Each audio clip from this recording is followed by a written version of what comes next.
কেন্দ্রীয় সরকারি চাকরির জন্য যারা অপেক্ষা করছেন তাদের জন্য একটা দারুণ খবর আছে। নবোদয় বিদ্যালয় সমিতি মানে এনভিএস, যা সরাসরি ভারত সরকারের শিক্ষা মন্ত্রকের অধীনে কাজ করে, একটা বড়সড় নিয়োগের বিজ্ঞপ্তি এনেছে। তো চলুন আজকের এই আলোচনায় আমরা এই নতুন নিয়োগের সমস্ত খুঁটিনাটি বিষয় জেনে নিই। সুযোগটা ঠিক কতটা বড় তাই ভাবছেন? শুনলে অবাক হবেন। বিভিন্ন পদে সব মিলিয়ে মোট ৩২৭টা শূন্যপদ ঘোষণা করা হয়েছে। মানে বুঝতেই পারছেন, চাকরি প্রার্থীদের জন্য এটা নিঃসন্দেহে একটা বিরাট সুযোগ। চলুন তাহলে ঝটপট দেখে নিই আমরা কি কি বিষয় নিয়ে কথা বলবো। প্রথমে দেখব শূন্যপদ আর পদের ব্যাপারে, তারপর জানব কারা আবেদন করার যোগ্য। এরপর আমরা স্যালারি, সিলেকশন প্রসেস আর সবশেষে সবচেয়ে জরুরি বিষয় কবে এবং কিভাবে আবেদন করতে হবে সেটা নিয়েও আলোচনা করব। তো প্রথমেই আসা যাক নিয়োগের বিবরণে। শিক্ষামন্ত্রকের অধীনে থাকা এই সংস্থাটি তাদের আঞ্চলিক অফিসের মাধ্যমে বেশ কয়েকটা পদে নিয়োগ করছে। চলুন দেখে নেওয়া যাক কি কি পদ খালি আছে। দেখুন, এখানে মূলত পোস্ট গ্র্যাজুয়েট টিচার বা পিজিটি, ট্রেন্ড গ্র্যাজুয়েট টিচার বা টিজিটি, লাইব্রেরিয়ান আর ফিমেল স্টাফ নার্স পদে নিয়োগ করা হচ্ছে। তবে আজকের আলোচনায় আমরা স্টাফ নার্স পদের উপর একটু বেশি ফোকাস করব এবং এর যোগ্যতার শর্তগুলো বিস্তারিতভাবে জেনে নেব। আচ্ছা, এবার আসি সবথেকে গুরুত্বপূর্ণ প্রশ্নে।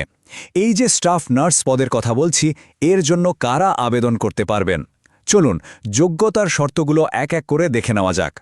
শিক্ষাগত যোগ্যতার ক্ষেত্রে কোনো স্বীকৃত প্রতিষ্ঠান থেকে নার্সিংয়ে বিএসসি অনার্স বা রেগুলার কোর্সে বিএসসি নার্সিং অথবা পোস্ট বেসিক বিএসসি নার্সিং পাশ করা থাকলে আবেদন করা যাবে। তবে হ্যাঁ, একটা জিনিস কিন্তু মাস্ট, যে কোনো রাজ্য নার্সিং কাউন্সিলের অধীনে রেজিস্টার্ড নার্স বা নার্স মিডওয়াইফ হিসেবে নাম নথিভুক্ত থাকতেই হবে। শুধু শিক্ষাগত যোগ্যতাই কিন্তু যথেষ্ট নয়, কাজের অভিজ্ঞতাও লাগবে। এই পদের জন্য কমপক্ষে ২.৫ বছরের কাজের অভিজ্ঞতা চাওয়া হয়েছে।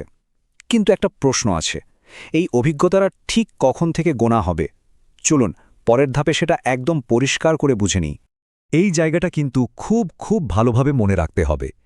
এই যে ২.৫ বছরের অভিজ্ঞতার কথা বলা হচ্ছে, এটা অবশ্যই নার্সিং ডিগ্রি শেষ করার পরে অর্জন করতে হবে। মানে ডিগ্রি চলাকালীন কোনো ইন্টার্নশিপ বা অভিজ্ঞতা এখানে গোনা হবে না।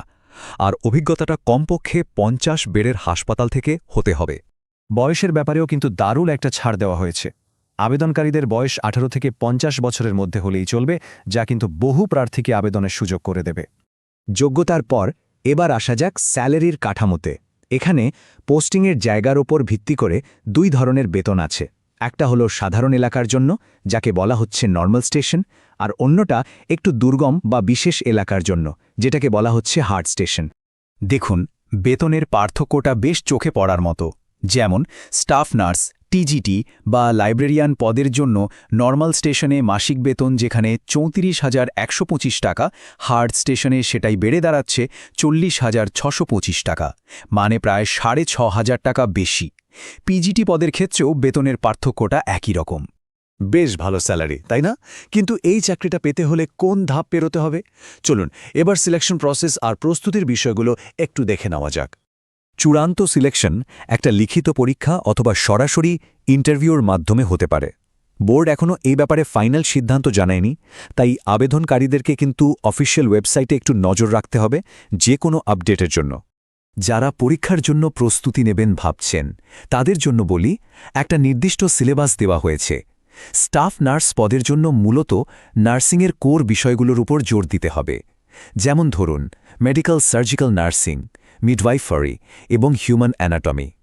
এর পাশাপাশি নার্সিং ম্যানেজমেন্ট আর মেন্টাল হেলথ নার্সিংয়ের মতো বিষয়গুলোও কিন্তু ভালোভাবে দেখতে হবে। এতক্ষণ তো সব তথ্য জানা হলো, এবার আসা যাক একদম আসল কথায়। কিভাবে আর কখন আবেদন করতে হবে? চলুন আবেদনের পুরো প্রক্রিয়াটা ধাপে ধাপে জেনে নিই, যাতে কোনো ভুল না হয়ে যায়। এই তারিখগুলো কিন্তু একদম ক্যালেন্ডারে মার্ক করে রাখুন।